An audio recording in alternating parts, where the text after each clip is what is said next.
Streaming live to Facebook. Good.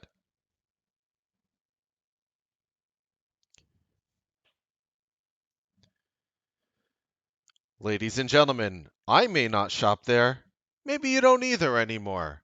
But I feel they could gap up on earnings. We're going to talk about Bed Bath & Beyond and their earnings coming up this week. I am Mark Melnick, and this is the Newsbeat Show.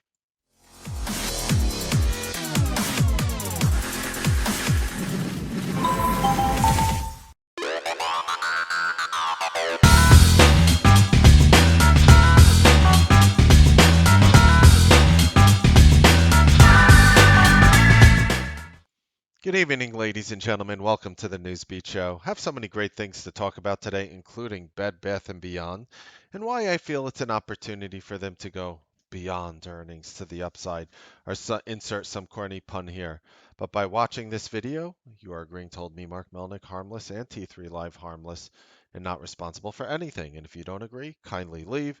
If you're a troll, you probably already left the video and left the thumbs down, but if you're a troll that really gave us like a lot of your time tonight, just push it through a little more because we're going to talk about Bed Bath & Beyond earnings and what I think they're going to be able to do for earnings. So let's just go ahead, start off right here. I'm going to talk a little about the company too. I'm going to move my mug over here. We're going to talk a little bit about this company too here. And look, here is the thing. I think when you go down like this, if you remember what was happening before the last earnings, it's okay if you don't remember, you didn't look. Let me just show you because I could tell you what I think, but let me at least tell you why I think I do what I do and at least respect the fact that I'm trying to come out and insinuate a gap up after their earnings report this week. Whether I am correct or incorrect, I believe I am giving you value, and I at least want you to see it from my perspective.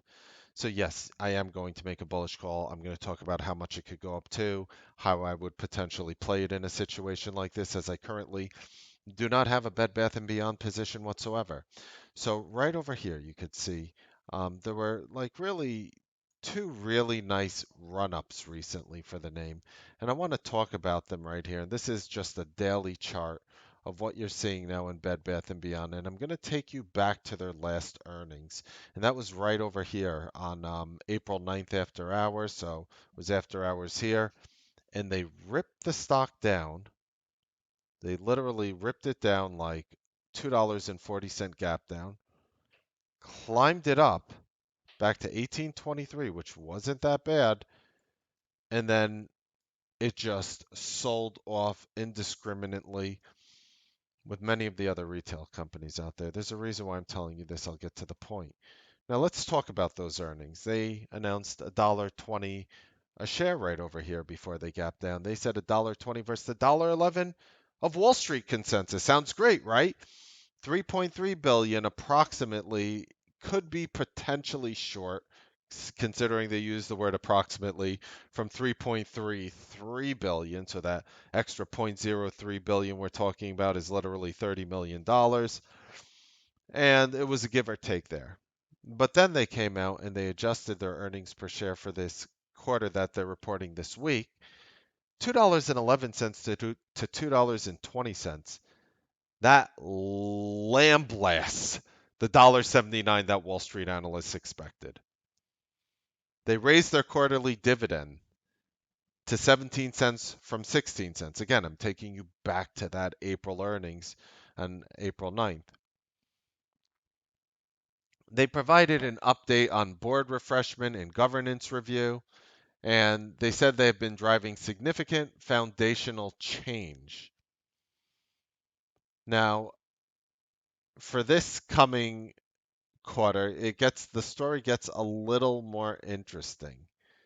So for this coming quarter, they actually said they're going to earn between 7 and 12 cents per share versus the 29 consensus. And I think that's what really ended up taking them down. So it was just literally, when it comes to Bed Bath & Beyond, it was just literally a mixed report. But for me, what I am saying is a mixed report is a great report if the stock has been destroyed. Nobody is really expecting them to do anything. It says it has 1.1 million Beyond Plus members. Again, personally, I do not go near the store. Look at what the analyst said after the report on the day it gapped down. Look at what the analyst said. So right over here, it's April 11th. This day in the morning, pre-market, as the stock was opening near the bottom of that green candle right there. I'll zoom in just to give you a better look. Right over there in this green candle, right on bottom. Deutsche Bank analyst Mike Baker raised the target based on relatively inline quarter and guidance increase. Analyst keeps a hold rating on the shares, which is, again, $19 target at the time when it was opening up at 17. Analysts cite the company's plan to cut back on couponing. Everybody knows those amazing, was it 25% off coupons or 20% off? See, I forgot. I haven't been there in so long. I forgot if it was 20 or 25. But raise the price target, say, while bulls will focus on the presence of an activist investor and the long-term transformational plan as two ways to win, bears will focus in on the fact that the shares have already had a significant move higher, and the initiatives put forth in the guidance are still largely unproven. Very fair assessment. But let me show you. See, so what was happening back then is Bed Bath & Beyond started getting activist investing. And what this does for a chart like this, and you could just see it's been destroyed. I mean, the stock is at 1147. You know, I remember when the stock shot up on the activist chatter. And of course, that was right over here. And I'm going to take you to this final date, then tell you exactly my final thoughts and how I would play it. Again, I don't have a position, so it would have to be how I would play it, how I plan on playing it. So March on this March 26th gap up right here, you could see that it opened up like $3, 80, 90 cents higher. 380, 390 higher. And they said what happened here on March 26th is they were talking about going private. So what happened was an investor group nominated 16 candidates. That was Legion Partners, McKellum, and Ancora Advisors. They nominated an independent board of directors. So here's the thought. So you might be say, what does that mean? When a majority shareholder of your company or a large shareholder starts, you know, throwing their weight around to, take the company private, they're basically saying we're sick and tired of this sitting in this position. They are not going to look good holding Bed Bath and Beyond right now. You have to remember this activist chatter came, we don't even know where the activists average price are. They just declare They just declare a percent, and this stock has been getting destroyed. So with the new board of directors throwing their weight around for a sale, with the transformation of the company, I am just saying I feel that the worst is baked into this already. And you have to just stop looking really at the stock price. And when you start trading down like here, I'll show you exactly what I do.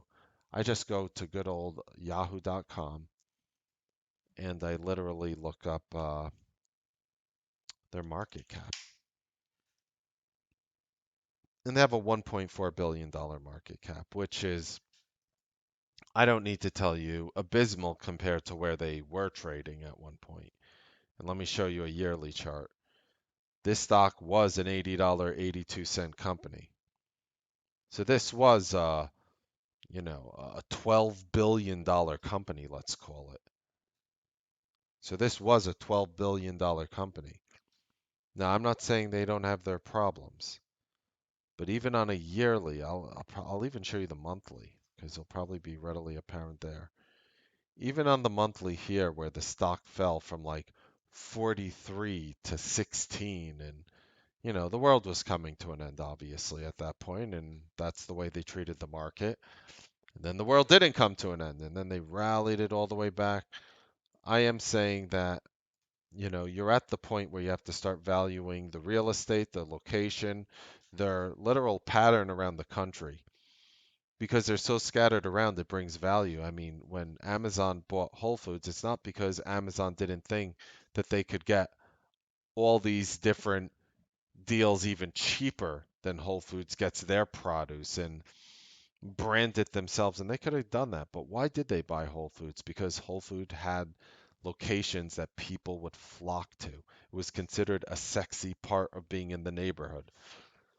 So they wanted that store space. Do not underestimate how these internet businesses want physical presence. It is free forms of advertising. They're so big now that even throwing up a store that's losing money in a mall is going to get enough people to look at Amazon while they're walking around in the mall and knowing they could get cheaper deals at Amazon than in any retailer inside that entire mall. And you're wondering why these little Amazon Fire stores are popping up. So what is my point? Bed Bath and Beyond has presence. The only issue that I cannot stand about its presence, it's its huge warehouse presence. I mean, when you go to a Bed Bath and Beyond, there's a chance it's one of, if not the biggest store in the shopping area, right? You go into a Best Buy, there's a chance that it is the largest store in the shopping area. Not a Best Buy Mobile you'll see in a mall. I mean, even Best Buy Mobile, they get such good deal on their mobile rates from all the service they sell at Best Buy that they actually opened up a Best Buy Mobile store in the mall where you don't even have to go to Verizon anymore. You could just go to Best Buy. Why am I saying this? Because people are delusional if they think that a company like Netflix, a company like Apple, well, actually, Apple already has physical space. Company like Microsoft, Microsoft is already taking significant space. I am telling you with 100% certainty, Facebook, Netflix, and Google will need physical space. As delusional as some people are to the fact that physical space is an important thing, I know it's not as important, but it's important enough where it's worth investing in. And Apple and Microsoft, the two largest companies on the planet, wouldn't be doing it if store space meant nothing. Amazon, the largest brown box send you in the mail service on the planet. I mean, you have a brown box at your door and, brown cardboard box at your door, most likely it's from Amazon. Most likely it's from Amazon. Doesn't mean they don't need a physical store space. Now, you have to stop and think what kind of physical store space would be good for a Bed Bath and Beyond? Because they have warehouse size things. Netflix showing new movies, showing new theaters, promoting their service. You don't get it. You don't get what Netflix is going to do. I was talking about Netflix for years having the need to raise their prices. It wasn't a surprise. Analysts would talk about it too. Do not be surprised when you see a Netflix Gold service or whatever. I made up Gold service, whatever they want to, you know, like whatever it is. Don't be surprised, when they have an upgraded service with exclusive content. And it might be very, sector oriented or type of film oriented, but Netflix can do that in the future. Also, they can raise prices. Now, it's hard for me to imagine what an online it's hard for me to imagine what an online thing would do for like Netflix, but let me tell you, you open up a Netflix next to a movie theater and you're going to suck in traffic. You open up a Netflix store that was a Bed Bath that happens to be near a movie theater, you will suck in their business. It would be the easiest thing in the world for Netflix, believe it or not, to become the new movie dominant people on the planet. Imagine you're making a movie exclusive for Netflix. Sound familiar? Like hundreds of other people have? A TV show, a movie. Now imagine there's a Netflix movie theater that's set up, whatever, theater size seats, etc. Except you could only watch it there. That's the only place you could watch it. And they sell popcorn and they sell goodies and etc. And you could laugh all you want right now. But I would be surprised if they didn't go that route because companies need physical presences. Now, why do I talk about a physical presence when it comes to Bed Bath & Beyond? They do have activists looking to take them over, okay? So let's not be delusional to the fact that the entire board now is talking about who would like to buy us. The activists want to make a buck and get the moving on with their money. And this is a perfect takeout candidate. And the only reason why I'm talking about it now, because it's at 1.4 billion. That is why I'm talking like that. They have more upside to offer to me than downside. Now, do I think it's going to gap up on earnings? I do. I mean, I really do. Especially after how beaten up it was with nothing really negative coming out. What was really negative $8 and change ago within a 2.5 month span? So what happened in 2.5 months that brought Bed Bath and Beyond from 1957 all the way to as low as 1101, $8.56 lower, like a 40% haircut. What did it? What did it? I'll show you. I'll show you what did it. Because I'm glad you asked. Just a simple fly in the wall. Nothing, just borrow, liquidity, put spreads, nothing. That's it. Put buying, put buying. Investor group withdraws board nominees. Only owns 5.2% of the common stock. They face silly lawsuits. CEO stepped down on May 13th.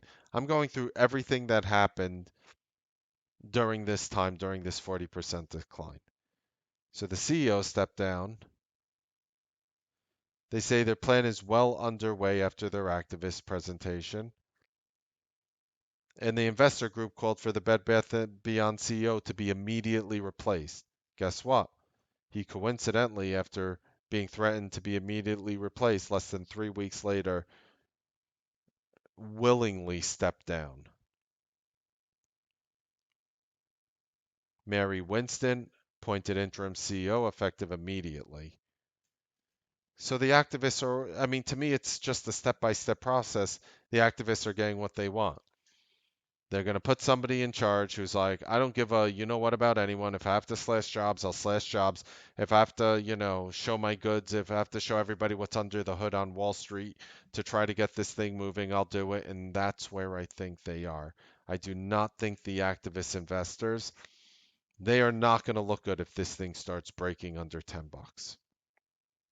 And keep in mind, like when we were buying that, when we crushed it over there with the puts on the GME, GME doesn't really have anybody interested. They haven't gotten to a point.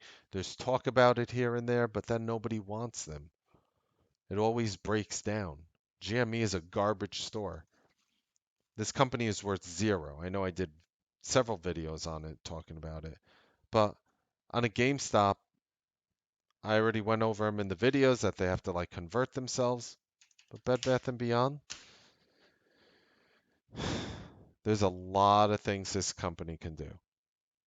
They could change their brand to organic. They could change organic cottons and organic sheets. And I mean, I could just think of a million things that would suck people towards their store. The sexy thing nowadays is health. The sexy thing nowadays is clean, is green, is health. I'll prove it to you. Whole Foods. The price you pay in Whole Foods. Why? Because it's organic. I just went to an organic market today. I bought, it was actually kind of cool. I got one big brown paper bag full with stuff. Cost me like 110 bucks. But it was filled with like organic meats, organic this, organic vegetables, this, that, this, that. I was like, cool. And those places get crowded, believe it or not. And they're making like, I don't even know how many thousands of dollars they make a day there. like each individual stand. Bed Bath & Beyond can do the same thing. People go to Whole Foods. Why? It's cool. It's trendy. It's trendy. They have organic stuff. It's clean. They like it.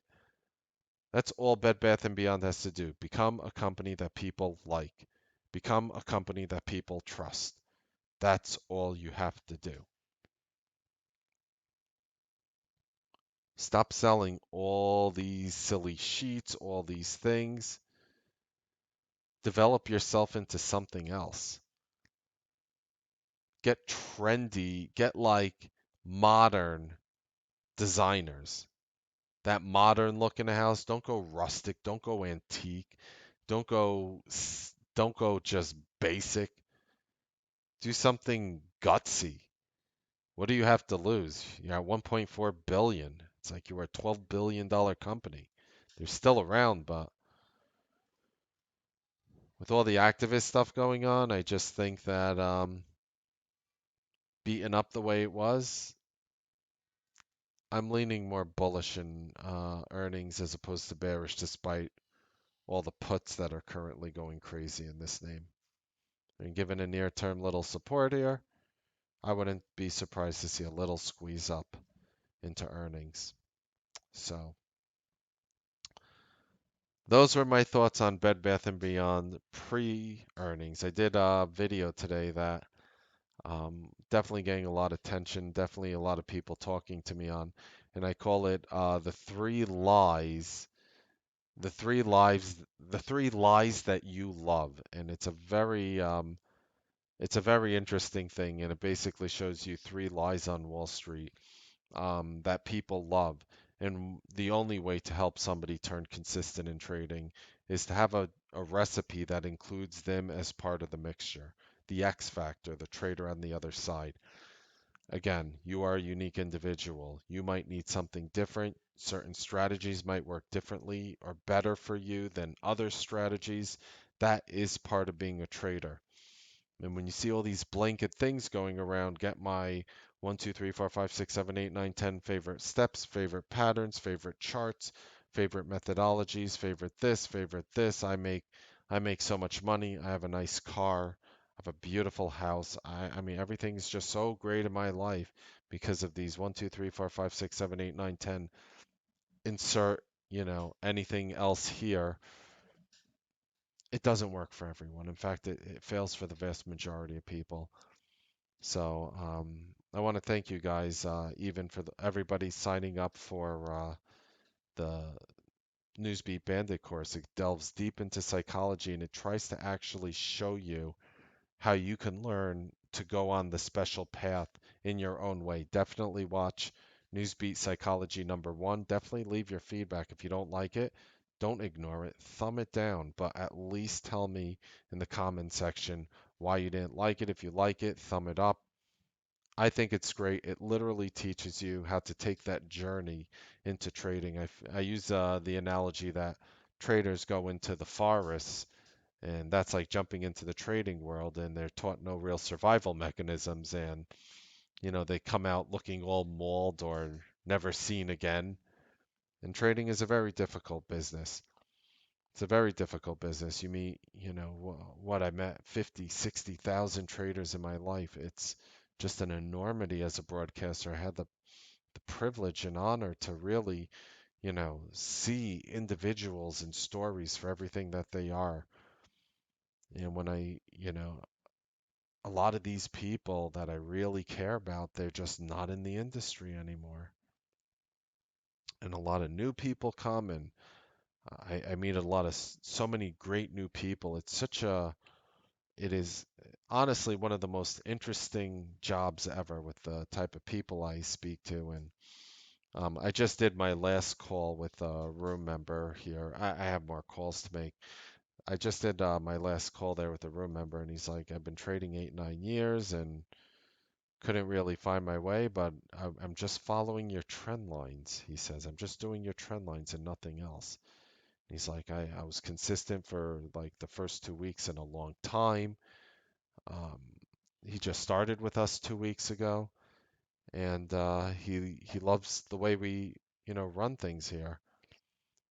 and I'll get the trader like him to the other trader who has a million things going around them at once, has CNBC blasting in their ear, other distractions, other responsibilities, and then you have to try to help them learn how to climb out of their own pit. But the beautiful thing of what we're going to do on this educational course, really easily one of the most unique of its kind, because the educational course isn't just a blanket set of words. The educational course literally teaches you how you can discover who you are as a trader. You need to discover you. And I wish I did this earlier. As I said, I'm always evolving and changing. I've been broadcasting 12 years, actively intraday trading for 20. And I'll tell you, it just sometimes takes you a long time to learn. And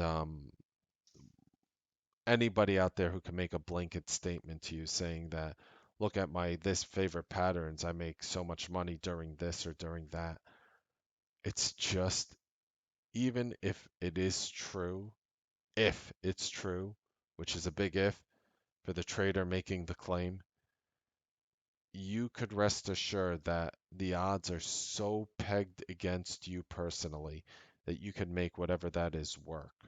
The vast majority of every educational platform, educational thing, mentor, this thing, this, that, fail. What I am trying to do to change that, that is a fact of our industry. Whether, you love it or hate it, it's irrelevant. It's a fact. So what I'm trying to do is cut the BS, cut the I can show you one or two or three things that I love, cut all that BS, and literally just show you how you can evolve and develop yourself as a trader by finding out what you are actually good at. Most traders don't know what you're good at. I promise you, you are good at something. I guarantee you. I've never met a trader who is bad at everything. Are you kidding me? Oh, Mark, everything I touch fails. Are you kidding me? If that was true, you ever hear the saying, oh, I'll just go 10 times short against you and you just trade and I'll have another account that does the opposite of you much heavier and we'll make tons of money. We'll be rich. If you thought that was really true. The problem is you can't be 100% wrong. You wish you could be 100% wrong. You'd be the richest person on the planet. You wish you could be 100% right. You would be the richest person on the planet. You're not going to be either of those two things. But the worst thing to be is stuck in that 40 to 60% range. That 40 to 60% range is the worst because that is chaos where you're just unsure of what works anymore. Then you'll be shy to pull the trigger. Then you'll be doubling down when you shouldn't because you're over trading. Then all these problems evolve and come up. What I'm trying to do is get to the root of that problem. Instead of telling you, trying to put a band-aid on it and say, oh, you should stop over trading or this or that, I'm actually going to go to the root of the problem and prove to you what you are good at. It might be different than what I'm good at, but that's okay. That is part of trading. We are all individuals, we are all unique, and we need to figure out a way how we can make all of us successful because that is the only reason why people like me, people like others, that's the only reason why we as trading gurus exist. And if I stop trying everything in my arsenal to ensure your success, I have let you down. And if you're willing to put up the fight, if you're willing to go through the market, if you're willing to give it a shot, if you're willing to trade, someone like me and some bodies like the Newsbeat Live community will always be there by your side.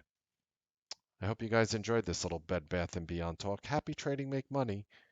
I'll see you guys tomorrow on the Newsbeat Live trading broadcast. Have a wonderful evening.